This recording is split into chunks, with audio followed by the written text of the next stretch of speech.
Juice and from Junior KG. I'm going to talk about seasons. There are 4 types of seasons: summer, rainy, winter, and autumn.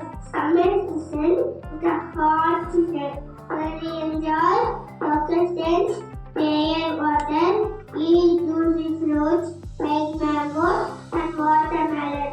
Rainy season is a fun season where rain drops fall from the sky, making puddles and summer to bringing beautiful flowers to bloom.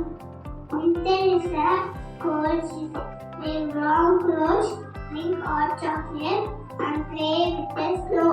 Autumn is a beautiful season. Leaves turn golden and red and orange and yellow. We play with the crunchy leaves. Thank you. Bye.